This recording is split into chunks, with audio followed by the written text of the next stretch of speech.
오늘 말씀 제목은 시험, 사람이 되어가는 길입니다. 사람이 되어가는 과정에서 시험은 필수적입니다. 사람은 누구나 시험을 피할 수가 없죠. 왜냐하면 그 시험을 통해서 참된 사람이 되어가기 때문에 그렇습니다. 예수님이 시험을 받으신 것은 예수님이 하나님의 아들 그리스도이셨지만 이 땅에 사람으로 오셨습니다. 그리고 사람으로 사셨습니다. 그러니 예수님에게도 시험은 필연적이었습니다. 이 사건이 우리에게 희망이요 길잡이가 되는 이유는 예수님이 사람이셨지만 동시에 또 우리의 구세주 그리스도이신가 되시기 때문에 그렇습니다. 그러므로 우리가 이 말씀을 깊게 묵상하노라면 우리의 일상의 삶에서 매일매일 부딪히는 삶에서 예수님과 만날 일이 흔하다는 것을 깨닫게 됩니다. 이것이 중요한 점입니다. 그분이 당한 시험은 우리 일상생활 속에서 겪는 여러 시험과 다르지 않습니다. 그러니 우리가 그 동일한 시험에 직면할 때마다 그것을 시험으로만 자각한다면 바로 그것이 예수님과 만날 수 있는 절호의 기회입니다. 예수님의 시험은 이렇게 시작되지 않습니까? 성령의 충만함을 입으셨다. 글쎄 성령을 충만함을 입으면 그게 이제 시험 받지 않는다 이런 얘기가 이제 교회에서 많이 들려지는데 성경에는 그런 얘기가 없고 도리어 성령의 충만함을 받으셔서 시험에 이끌렸다 이런 얘기가 있습니다. 사실 성령의 충만함이 없으면 시험을 또 이길 수도 없기 때문에 또 그렇게 끌려야 마땅하겠죠. 예수님이 이 땅에 사람으로 오셨기 때문에 당연히 성령의 충만함을 받아야 되고 또 그래야만 시험을 감당할 수 있죠. 이 말씀에 비춰보면 우리 그리스도인들이 이게 자주 입에 달고 다니는 말이 시험이지 않습니까? 이 시험에 들었다. 누구는 시험에 들었다. 시험 빠졌다. 그 안 믿는 사람이 보면 왜 쟤들은 저렇게 시험을 잘 봤냐? 공부를 잘 못했나? 옛날에 학교 다닐 때. 그런 의문을 가질 만큼 또 냉소적인 질문을 받을 만큼 시험이라는 말을 그리스도인들이 자주 합니다. 근데 오늘 말씀을 보니까 그 이유가 뭔지 알겠죠? 우리 그리스도인들은 성령의 능력을 따라 살아가는 사람입니다. 성령에 이끌려서 살아가는 사람입니다. 그게 그리스도인입니다. 따라서 그 그리스도인은 시험이 시험으로 보입니다. 세상 사람들에게는 시험이랄 것이 없죠. 그냥 그것이 내가 좋아하느냐 좋아하지 않느냐 그것뿐이죠. 근데 왜 어떤 사람이 시험이 보이고 시험이 안 보이느냐? 물론 성령의 이끌림이라고 했는데 사실은 그 시험 너머에 새로운 세계가 어렴풋이 보이기 때문에 그렇습니다. 말하자면 그 시험 너머에 한 발짝 한 발짝 다가가는 궁극적인 목표가 있기 때문에 그렇습니다. 그러나 그런 목표가 없는 사람들은 매일매일이 그저 평면적인 삶이기 때문에 그저 어려움을 피해가기만 하면 되는 거죠. 예수님이 광야에서 40일 동안 성령에 이끌려 시험을 받았다고 말하고 있습니다. 그저 광야 시험, 그것은 동일한 의미입니다. 광야의 삶이 시험의 장이고 시험의 장이 광야의 삶이라는 광야라는 얘기죠. 우리가 광야와 같은 현실과 마주쳐서 시험을 받고 있노라면 그때가 바로 어느 순간이라고 그랬죠? 주님과 하나가 되는 기회입니다. 주님도 그 자리에 있었고 우리도 그 자리에 있고 그걸 넘어가야 될 일이고 또 우리도 넘어가야 될 일이고 그러니까 주님이 성령 안에서 우리를 응원하시고 도우시는 장소가 바로 그 시험의 장이라는 얘기입니다. 그럼에도 불구하고 시험은 시험입니다. 힘들어요. 힘들어요. 그래서 고난이 따라요. 그래서 그것을 싸워야 됩니다. 그런데 오늘 말씀의 결론은 뭐냐면 싸우면 반드시 이긴다. 이것입니다. 도망가면 패한다. 간단하게 그런 얘기입니다. 그런데 일찍 시험이 올 때 전의를 상실하고 그저 포기해버리면 성령님도 어떻게 할 수가 없어요. 또 그 시험의 미래도 아무 보장이 없습니다. 아니, 보장이 아니라 더 험한 시험의 길로 들어설 수 있다는 말입니다. 왜냐하면 전의를 상실하고 이제 마귀에게 끌려다니니까 성령의 도움을 받을 수 없고, 또 마귀는 교묘하게 고난으로부터 피하게 만듭니다. 모면하게 합니다. 그리고 더 깊은 고난을, 후스롱을 파기 시작합니다. 그래서 한 발짝도 못 움직이게 만들도록 끌어가고 있다는 사실입니다. 그래서 우리가 시험을 자각하지 못하거나 시험을 시험으로 받아들이지 못하면 엄청난 영적 손해를 감수해야 된다는 얘기입니다. 성령의 도우심으로 우리는 시험을 받기도 하고 시험을 얼마든지 이겨낼 수 있다는 얘기죠. 이런 비유를 이렇게 이제 이해를 돕기 위해서 이런 비유로 이제 설명을 해볼 수 있습니다. 지금 우크라이나가 러시아의 공격을 받고 상당한 공경에 처해 있습니다. 그러나 블라디미르 젤렌스키 우크라이나 대통령을 위시하여 온 국민이 이 전쟁은 반드시 넘어가야 될 시험대로 규정하고 있는 것 같습니다. 그래서 온 국민이 일치단결하여 싸우고 있습니다. 그들에게 있어서 이 전쟁은 위기일 뿐만 아니라 기회입니다. 그동안 지속적인 러시아의 간섭과 위협 아래에서 자유롭지 못했는데 만약 이 위기를 넘었으면 훨씬 자유로운 국가를 이루어갈 수 있다는 한편의 희망이 있지 않습니까? 그래서 지금 온 국민이 일치단결해서 싸우고 있습니다. 24시간 안에 무너질 나라일 줄 세계 사람도 알고 있었는데 점점 좀 어려운 수렁 속에 빠져가는 거 보고 세계 사람들은 그들의 용기에 감동했고 세계 대부분의 나라들이 러시아의 침공을 명분 없는 불의한 전쟁으로 규정했습니다. 그리고 우크라이나를 응원하고 있습니다. 그래야 그들은 악정고토하면서 일치단결하여 지금까지 잘 버텨내고 있습니다. 우리가 기도해 줄 일이죠. 그런 동안에 서방의 도움의 손길은 계속되고 있습니다. 그런데요, 아무리 서방 세계가 그들을 지지한다 할지라도 그들의 진작 겁에 질려서 전의를 상실했다면 어떻게 도울 길이 없습니다. 바로 성령이 하시는 일로 비유해서 말씀을 드리는 것입니다. 성령님은 우리를 강압하시지 않으시지만은 우리를 끊임없이 지지하고 도우십니다. 우리가 그 경험 안 봅니다.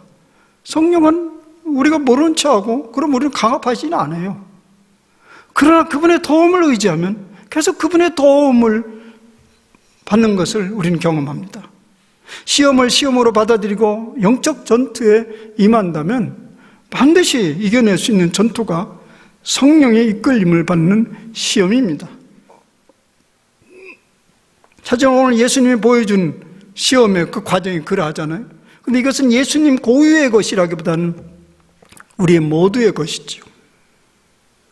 이 시험이 우리에게 매우 의미심장한 것은 우리도 성령을 받아 성령의 이끌림을 받는 사람이고 예수님이 겪은 동일한 시험을 통해서 우리도 성장해야 될 사람이기 때문에 그렇습니다. 이제 예수님이 겪으신 시험을 하나씩 살펴봅니다. 예수님이 당하신 첫 번째 시험은 40일 동안 아무것도 잡수시지 아니하시고 기진맥진한 상태에서 찾아왔습니다. 40일 동안의 식음전폐라는 일은 거의 생명의 한계선상에 온 상태입니다. 그때 여전히 의식이 살아있다고 한다면 먹는 거 외에는 아무것도 옳고 그름이 없는 때이죠. 그때 먹을 수 있는 방법이 있다면 먹어도 되는 음식이냐 아니냐를 따를 겨를이 없지요.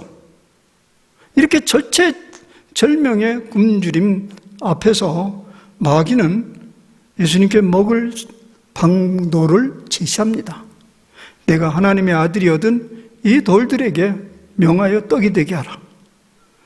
이제는 반드시 먹어야 되는 순간이 왔기 때문에 먹어야 된다는 생각이 예수님 마음을 지배했고, 예수님 마음속에 마귀가 그런 생각을 집어넣어 준 거죠. 당신은 돌돌로 떡을 만들어 먹어라. 왜냐하면 그 일을 해낼 수 있기 때문에 그렇다. 할 수 있는 일인데, 할 수 있는 일을 통해서 먹는 것이 무슨 문제냐. 그렇게 누구도 이것을 거부하기 어렵습니다. 그런데 예수님은 그 순간 그것을 마귀가 전해주는 시험으로 규정했습니다. 먹는 것이 생존에 필연적이긴 하지만은, 그러나 마귀에 의해서 구원받을 일은 없지요. 그런데 예수님이 왜 그것을 시험으로 규정했을까요? 마귀이기 때문에. 그렇죠. 마귀가 이게 뿔을 탁 달고 앞에 와서 그거 먹어라 살살 구슬리면 우리도 잘 물리칠 수 있어요. 근데 마귀는 그런 형태로 오는 것이 아니라 합리적인 이유를 가지고 우리의 마음으로 찾아오시니까 어려운 것이죠. 예수님도 그러한 거죠. 그런데 예수님이 그것을 어떻게 시험으로 알고 규정했나요? 이 세상에서 생명을 유지하는 것보다 더 옳은 일이 어디 있습니까? 생명이 없는데 정이니 하나님의 뜻이니 육적이니 영적이니 그게 무슨 의미가 있어요? 그런데 이때 예수님이 이것을 무슨 이유로 시험이라고 했는가? 먹으라는데 죽을 지경인데. 일단 이것을 좀 생각하기 전에 이 누가복음서가 쓰여진 당시의 시대적 상황을 좀 생각해 볼 필요가 있습니다. 그러면 우리 생각이 좀 더 복잡해집니다. 누가복음은 주 80년경에 쓰여진 것으로 성서학자들은 추정합니다. 주 80년. 80년을 생각하면 10년 전의 일을 우리는 떠올려야 됩니다. 주 70년이요. 70년은 이스라엘 백성들의 끔찍한 사건이 벌어졌죠. 소위 마사다 전쟁 혹은 유대 전쟁이라고 하는데요. 로마가 예루살렘을 대대적으로 파괴하고 참탈하는 참혹한 전쟁이었습니다.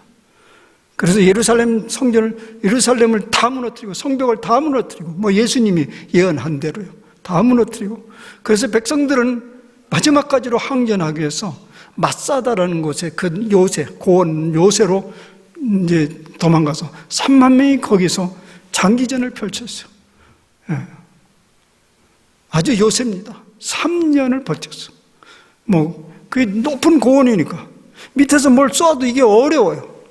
그래서 로마 당국도 장기전을 펼쳤어요. 그래서 거기다가 토사를 쌓았어요. 그 고원에 막게끔 토사를 쌓아가지고 결국 3년 만에 함락을 했고, 대부분의 사람들은 전사를 당했고, 나머지 사람들은 그 더러운 이방 사람들에게 죽임을 당해서는 안 된다고 해서 스스로 자결해서 한 명도 남기지 않고 다 죽었어. 그 마사다 전쟁에서. 제가 성지순례 갔을 때 자세히 보았고 자세히 얘기를 들었습니다. 끔찍한 사건이었습니다. 그리고 세월이 10년이 흐른 후에 누가가 그때 청중들에게, 그때 예수님을 믿는 청중들에게 전하기 위한 메시지로 이 누가복음을 쓴 거죠. 물론 이 복음서, 이 예수님의 시험 사건은 복음서 다 나와요. 3복음서. 그런데 그 시험을 전할 때는 그만한 그 시대를 맞는 메시지를 의식하고 전한 거죠. 근데 당시에 이제 10년이 지난 그 상태에도 그리스도교는 여전히 로마에게 있어서 눈의 가시였습니다. 근데 왜 가시였냐면 오해가 있었어요. 이 그리스도교가 아직까지도 유대교 한 분파 운동으로 알려져 있던 것이죠. 그래서 그리스도가 여전히 이 로마, 이 유대인들이 쉽게 물러나지 않지 않습니까? 이 그리스도교도 아직까지도 이 로마의 분파 운동으로서 이제 눈의 가시로 보였던 거죠. 그래서 오늘 여러분 누가복음의 서문에 보면 이런 말이 나와요. 그걸 무슨 암시를 하는 거예요? 맨 처음에 누가복음 들어가면서 이런 말씀이 있어요. 그 모든 일을 근원부터 자세히 미루어 살핀 나도 데오빌로 각하에게 차례대로 써보내는 것이 좋은 줄 알았노니 이는 각하가 알고 있는 바를 더 확실하게 하려 함이로다. 근데 이 데오빌로 각하가 누구인지는 아무도 규명하지 못하고 있는데요. 추측에 의하면 데오빌로 각하라고 하였으니 그리스도인들에게 관심을 가지고 있는, 또 그리스도인들을 어느 정도 변호해 줄 수 있는 로마의 고위층이 아닌가 이렇게 추정해 봅니다. 누가는 이 데오빌로라는 사람이 그리스도인들을 무엇인지 알고는 있는데 피상적으로 알고 있는 거예요. 그래서 데오빌로가 이 누가복음을 통해서 이 사람이 그리스도인이 누구고 그리스도가 누구인지를 자세히 더 이해시키기 위해서 써보낸 글이라는 얘기입니다. 여러분, 이런 상황에 보면 당시에 그리스도인들은 사방으로 우겨쌈을 받고 있을 때였어요. 그러니 삶은 얼마나 핍절했을 거예요. 먹고 마시는 일이 무엇보다 심각한 일이었고 절대적으로 중요한 시대였습니다. 생존에 왔다 갔다 하는 그 시대. 그런 상황에서 정의라는 게 뭡니까? 먹는 일이죠. 생존권을 보장받는 외에 어떤 정의가 있겠습니까? 그런데 오늘 말씀은 첫째 시험이 그 생존권을 위협하는 상황에서 또 한 발 나아가고 있어요. 생존을 위해서인데 일단 먹어야지. 무슨 수단이 필요한가? 그런데 예수님은 그렇지 않다는 거예요.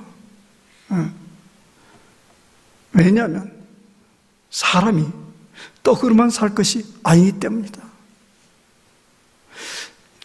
사실 우리 목회자 같은 사람이 이 말씀을 해석하고 이럴 때 먼저 탁 떠오르는 게 뭐냐면 현실적인 생각을 안 떠올릴 수가 없어요. 왜? 교인들은 각양각색의 사람들이 있기 때문에. 배부른 소리 하고 있네, 그런 사람도 있는데, 지금 이 본문 말씀은 그런 상황에 배부른 소리 하고 있네 라는 상황 속에서 주어진 말씀인데, 이것은 우리에게 무슨 메시지를 들으라는 얘기인가 생각하지 않을 수가 없어요. 사람이 떡으로만 살 것이 아니다. 그러면 살기 위해서 또 다른 무엇을 찾으라는 말인가? 다른 먹을거리를 찾으라는 말인가? 이런 의문이 일어나죠? 근데 오늘 누가복음에서는 그 다음에 답을 주지 않습니다. 답을 주지 않아요.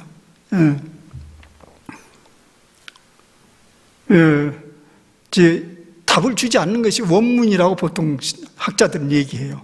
하나님 말씀으로 이건 그러나 그 답이 하나님 말씀으로 나올 수 있죠. 근데 먼저 우리가 이 떡 말고 다른 양식이 있는가라는 묻기 전에 먹고 마시는 것이 아닌 것으로 사는 생명이 있는가? 이 질문을 해야 돼요. 먹고 마시는 것이 아닌 것으로 사는 생명이 있는가? 말하자면 육체에 의존하지 않는 생명이 있는가라는 물음입니다. 우리는 그것이 무엇인지 어렴풋이 알고 있어요. 그러나 수시로 경험하지는 못해. 또 그 생명이 육체 생명처럼 막 자라는 것을 경험하지 못하는 것이 우리 현실입니다. 그것이 문제입니다. 우리가 육체를 입은 인간으로서 그것이 영원하지 않다는 것을 우리 모두 다 알고 있어요. 그런데요, 육체적인 생명만 공고히 하면 영원하리라는 착각에서 사는 것은 보통입니다. 떡에만 매달리게 하는 것, 그런 착각을 하면 떡에만 매달리게 하는 것이에요. 그것이 바로 시험이라는 것입니다.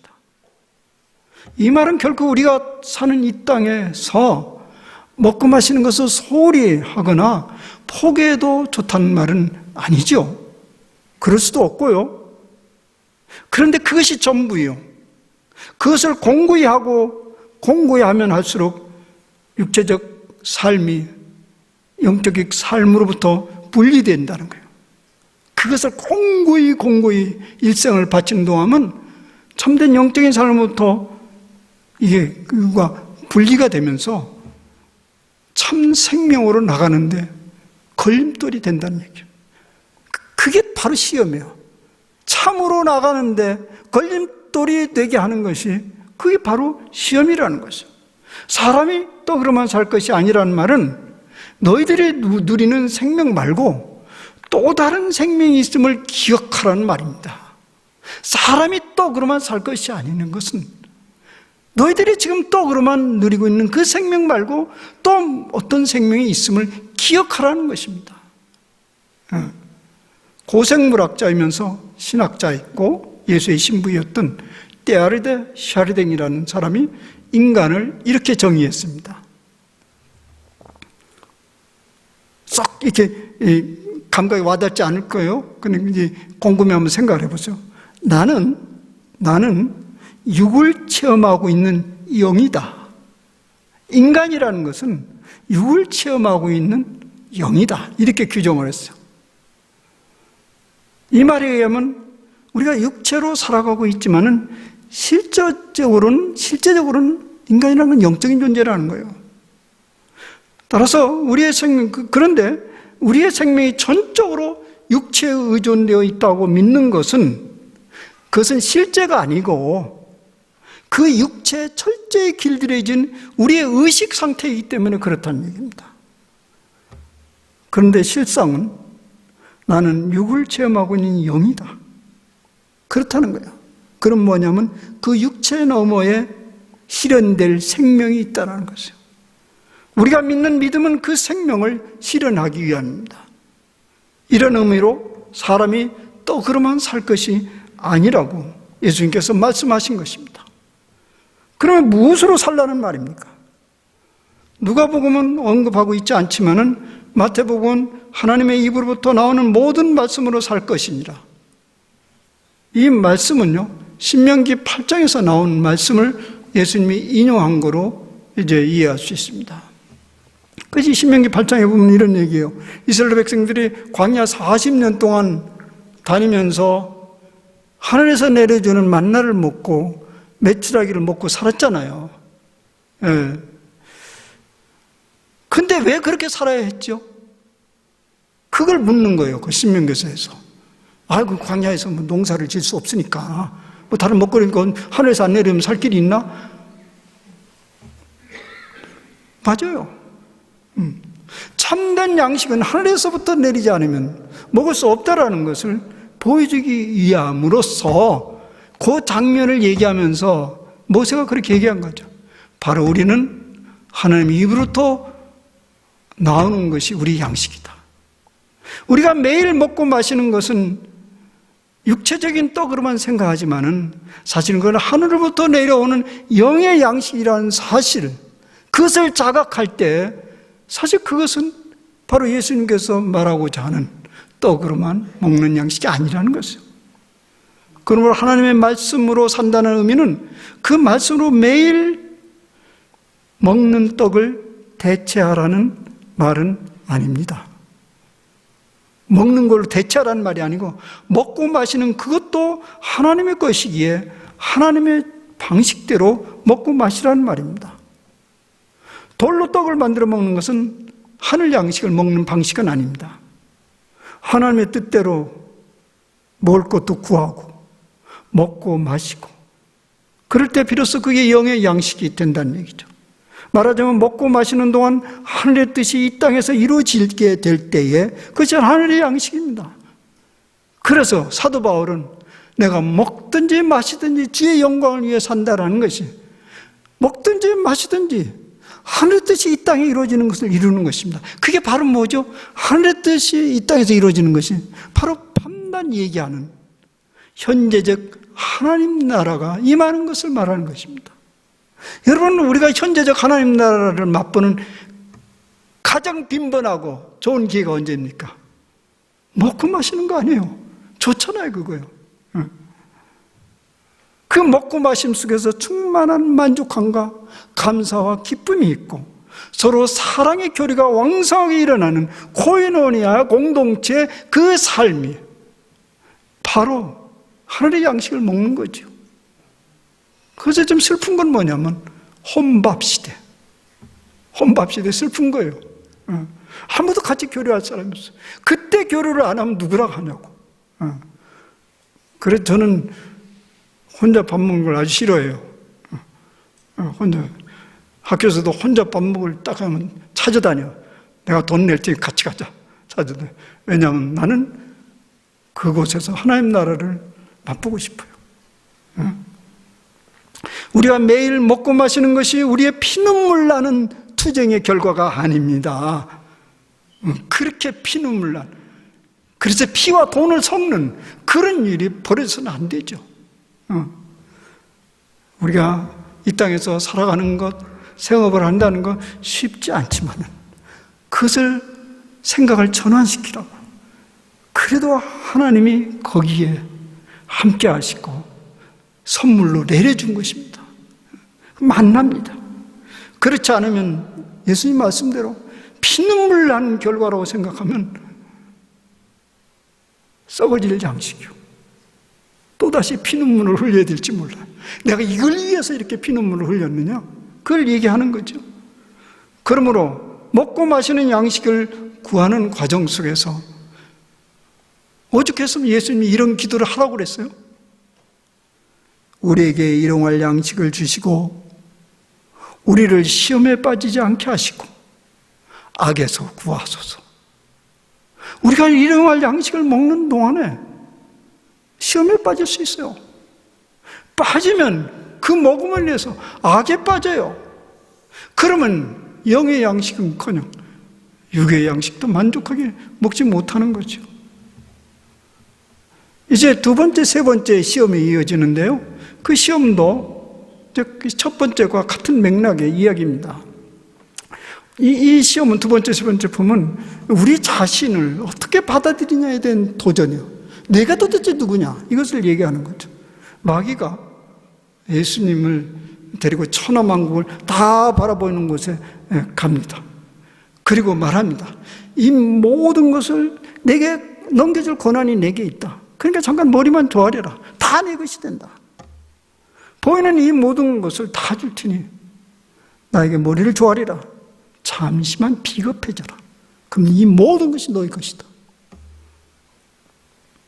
이 사건을 이제 이렇게 내가 보면서 제게 떠오른 예수님의 말씀이 있습니다. 그 말씀이 뭐냐면 사람이 만일 온 천하를 얻고도 제 목숨을 잃으면 무엇이 유익하리요? 사람이 무엇을 주고 제 목숨과 바꾸겠느냐? 사실 이 말은 이런 말이 아니죠. 내 목숨 내놔라. 그럼 이거 다 줄게. 노골적으로 목숨과 딜을 하는 사람이 있어요? 아무도 없어요. 그런 사람 없어요. 무슨 소용이 있어요? 목숨 다 주고 이거 다 얻으면 누가 가져요, 그걸? 이 말씀의 진정한 의미는 이런 것입니다. 분명 잃어버려서는 안 될 목숨도 있고 잃어버릴 수도 있는 목숨이 있다는 말입니다. 그런데 이것을 뒤바꿔버리면 아주 생명을 잃어버린다는 얘기예요. 그런데 그런 일이 비일비재에 일어날 가능성이 있다는 것이죠. 사람들은 더 많이 소유하고 더 많은 사회적 영향력과 힘을 얻으면 더 풍성한 생명을 탄탄히 누릴 거라고 생각하고 있습니다.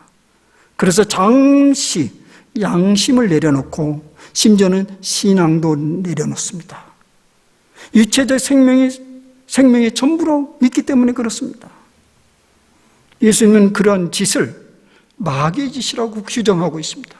왜냐하면 하나님과의 관계를 단절하면서 어떻게 영원한 생명, 탄탄한 생명을 누릴 수 있다는 말이에요. 속이는 거죠. 그것은 사실은 생명을 포기하라는 이야기죠. 우리의 현실적인 모습은 사실 이 둘을 다 갖고 싶어 해요. 다 갖고 싶어요. 둘 다. 이 땅에서 탄탄히 굳어지는 그것도 저 땅의 것도 다 갖고 싶어요. 그래서 아무리 그게 마귀의 짓이라 할지라도 일단 육체의 양식을 든든하게 얻을 기회가 온다면 잠시 비겁해지거나 양심을 내려놓는 것을 감수합니다. 여러분 죄송합니다. 여러분들은 그 삶의 현장을 얼마나 치열한 삶의 현장을 사는데 목사, 당신은 그런 치열한 현장이 있지 않게 쉽게 얘기하지. 감안해. 쉽지 않다는 걸 알고는 있는데 나는 그냥 예수님 말씀을 전할 뿐입니다. 그래서 잠시 비겁해지거나 양심을 내려놓습니다. 그리고 속생각은 이런 생각이 있어요. 성경이 말한 대로 회개할 기회가 오겠지. 그때 돌아가면 되지. 그래서 쉽게 타협을 합니다. 가볍게 받아들입니다. 그런데 잠시 한번 생각해 보세요. 그런 일들이 마귀의 짓이라면 마귀가 우리 좋은 일 시키고 우리 부자 만들게 시키고 우리 행복하게 하고 물러가려고 왔겠어요? 그렇다면 그건 마귀가 아니고 천사지요. 마귀는 자기가 하고자 하는 목표가 있었던 거예요. 마귀가 예수님께 다가온 것은 예수님으로 하여금 사람 되지 말고 하나님 되게 하려는 것이었어요. 그러면 예수님의 사람 안 되면 어떻게 되죠? 하나님이 주신 구세주의 사명을 감당 못해요. 그리고 인생들을 파멸에 밀어넣는 것이 마귀의 목표였던 것처럼 우리도 마귀의 꼬임을 받아서 부자 되고 출세하고 잘 되고 탄탄히 굳어졌다면 그걸 가지고 우리에게 영원히 행복하게 해주려고 할까요? 그 물질로 인해서 그 영향력으로 인해서 점점 우리 자신을 파멸하게 만들고 세상을 불악해 만드는데 그 목표가 있는 거지요. 그러니까 우리가 잠시 비겁해지면 그 다음에 그걸 가지고 좋은 또 이것도 얻고 마귀가 그렇게 바보가 아니라는 사실입니다.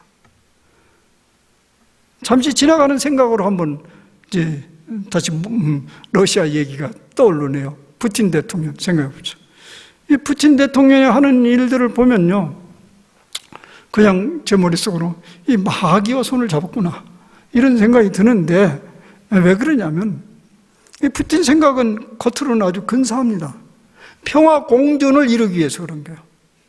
이게 서로 갈라져 있으니까 이 전체 이 통일을 지켜보면 우리 안에 들어오면 다 평화롭게 잘 살 수 있다. 그런 것입니다. 그걸 내걸은 거예요. 그래요. 푸틴의 의도대로 그렇게 됐다 갑시다. 그래서 다 점령이 됐어요. 다 점령이 됐어요. 그럼 완전한 평화로 들어갈까요? 그렇게 안 될 겁니다. 왜냐하면 마귀의 짓이기 때문에. 또다시 그 안에서 분쟁과 다툼과 사륙전이 끊임없이 일어날 것입니다. 그것이 마귀가 성취하고자 하는 목표이기 때문에 그렇습니다. 그래서 예수님의 답은 단호했습니다. 주 너희 하나님께 경배하고 다만 그를 섬기라. 그걸 가지고 오르네 그래도 금강산도 식후경이지 그런 소리 할 거 없이 예수님은 그냥 단호하게 얘기했어요. 주 너희 하나님께 경배하고 다만 그를 섬기라. 그런 행위가 바로 거기에 합당하느냐를 물으라는 얘기죠. 이제 마귀는 세 번째 시험으로 이어갑니다. 뛰어내리라는 거예요. 그 높은 데서 뛰어내리라는 거예요. 그럼 천사가 사뿐히 받쳐줄 거다. 영심을 발휘하라는 얘기죠. 마귀는 끊임없이 우리 영심을 자극하는 시험을 줍니다. 성경에는요, 그런 시험이 우리에게 넘어지게 돼 있어요. 우리 존재 자체가. 왜냐하면 성경에는 인간의 모습을 이중적으로 얘기하고 있습니다. 시편에는 뭐라고 되어 있냐면 인간을 하나님보다 조금 못하게 지었다고 그래요. 그리고 영화와 종기를 관을 세우셨다. 종기에 관을 세우셨다. 또 한편으로는 이런 말도 해요. 또 시편에는 사람은 존귀하기는 하나 장구하지 못하며 멸망하는 짐승과 같다. 이 말은 뭐냐면 인간은 짐승과 하나님 사이에 끼인 존재예요. 짐승과 하나님의 사이.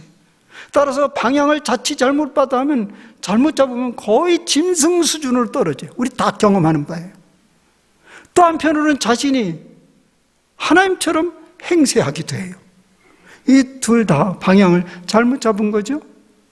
그래서 마귀는 우리를 철저하게 떡에 붙들리게 함으로 인해서 짐승같이 만드는 거예요. 이 떡 아니면 너는 한 발짝도 못 움직인다. 또 때때로 크고 작은 영심을 붙이기 위해서 허세를 부리도록 하는 거예요. 허세를 부리도록. 뭐 그런 사람이 있어요. 뭐 코로나가 우리를 어떻게 할 거냐. 다 모여라. 하나님은 지키신다. 마스크 다 벗어라. 뭐 무슨 걱정이냐. 뭐 하나님 손가락 치다면서 허세를 부리는 거죠. 떡이 인생의 전부를 알고 살아가도록 유도하기도 하고 신적인 권위와 명예를 탐하도록 하기도 합니다. 특별히 거룩한 자리를 탐하게 합니다. 이건 뭐 당시 바리새인과 서기관들이죠.